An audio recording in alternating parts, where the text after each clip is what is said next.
Hello అండి, నేను ఈరోజు కొర్రమి పచ్చడి ఎలా తాలింపు పెట్టాలనేది వీడియో చేయబోతున్నాను. ఈ వీడియోని చివరి వరకు క్లిప్ చేయకుండా చూడండి. చాలా ఈజీగా ఉంటుందన్నమాట. దీన్ని పళ్ళ పచ్చడి అని కూడా అంటారు, పండుమిరపకాయ పచ్చడి. ఈ సీజన్లో చాలామంది ఎక్కువ ఇష్టంగా దీన్ని పెట్టుకొని 1 ఇయర్ వరకు నిల్వ చేసుకుంటారనమాట. అది మనకు ఖరాబ్ కాకుండా 1 ఇయర్ వరకైనా ఉంటుంది. చాలా టేస్టీగా ఉంటుంది. కాబట్టి ఈరోజు నేను రుబ్బించుకొని వచ్చాను పళ్ళ పచ్చడి. దాన్ని తాలింపు పెడుతున్నాను. మనకు కావాలనుకుంటే పచ్చడి మొత్తం ఒకేసారి తాలింపు పెట్టుకోవచ్చు, లేదంటే కొంచెం కొంచెంగా తీసుకొని మనకు కావాల్సినప్పుడల్లా దీన్ని తీసి తాలింపు పెట్టుకోవచ్చు అనమాట. ఇప్పుడు నేను నాకు ఎంతవరకు కావాలో అంతవరకు మాత్రమే తాలింపు పెట్టాను. అది చూడండి, అందులోకి ఏమేమి కావాలో నేను ఇప్పుడు మీకు చూపిస్తాను. ముందుగా గ్యాస్ పై పెనం పెట్టుకొని మనకి పచ్చళ్ళకి ఎంత నూనె కావాలో అంత తీసుకోవాలి. నేను మినపగుండ్లు పచ్చెనపప్పు వేసాను. ఇవి కొంచెం బ్రౌన్ కలర్లోకి వచ్చేంత వరకు యాగనివ్వాలన్నమాట. పచ్చి పచ్చిగా ఉంటే మెత్తగా తలుగుతాయి, నోటికి అంత టేస్టీగా అనిపించవు. కాబట్టి ఇలా బ్రౌన్ కలర్లోకి వచ్చేంత వరకు దీన్ని ఇలా యాగనివ్వాలి.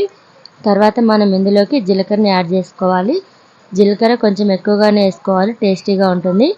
ఇక నేను కొన్ని ఎల్లిపాయలు దంచి తీసుకున్నాను, కొన్ని ఎల్లిపాయలు ఏమో దంచకుండా వేసాను అనమాట. ఇవి పచ్చళ్ళలో మెయిన్ అనమాట, మనకి చాలా టేస్టీగా ఉంటాయి అన్నంలో పెట్టుకొని తినేటప్పుడు. ఇక నేను కొన్ని మిరపకాయ గింజలు వేస్తున్నాను అనమాట. ఈ మిరపకాయ గింజలు మనం మిరపకాయలు వేస్తాం కదా పచ్చళ్ళలో, నేను ఎప్పుడైనా సరే మిరపకాయలు తుంపి వేస్తాను అనమాట. ఆ గింజలు ఇవి ఫస్ట్ నూనెలోనే వేయించుకోవాలి వీటిని, ఎందుకంటే అన్నంలో తినేటప్పుడు చాలా టేస్టీగా ఉంటాయి. ఈ తర్వాత నేను లాస్ట్లో మిరపకాయలు వేసాను అనమాట. ఎందుకంటే మిరపకాయలు మనకి తొందరగా వేగిపోతాయి అనమాట నూనెలో. మనం ఫస్ట్ వేస్తే మాడిపోతాయి, అందుకని మనకి అన్ని బ్రౌన్ కలర్లోకి వచ్చిన తర్వాత లాస్ట్లో మనం స్టవ్ ఆఫ్ చేసి 1 మినిట్ ముందు ఇవి మిరపకాయలు వేసుకోవాలన్నమాట. మిరపకాయలు కొంచెం గట్టి పడుతున్నాయి అనగానే మనం స్టవ్ ఆఫ్ చేసుకోవాలి. చూస్తున్నారు కదా, మొత్తం మంచిగా బ్రౌన్ కలర్లోకి వచ్చేసాయి. మనం పచ్చడి డైరెక్ట్గానే కలుపుకోవచ్చు, లేదంటే కొంచెం వేడి తగ్గినాకైనా కలుపుకోవచ్చు. ఎందుకంటే మనం వేసేది పచ్చి పచ్చడే కాబట్టి, మనం రుబ్బించిందే కాబట్టి అది డైరెక్ట్ వేడిగా ఉన్నప్పుడైనా వేయచ్చు. ఎందుకంటే అదేమి నల్లగా కాదనమాట.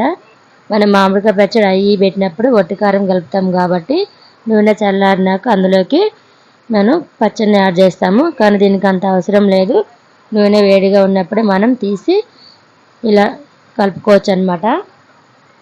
కానీ స్టార్టింగ్లో మాత్రం నూనె అసలే పట్టదు పచ్చళ్ళలోకి, మొత్తం పైన తేలుతున్నట్టు అనిపిస్తుంది.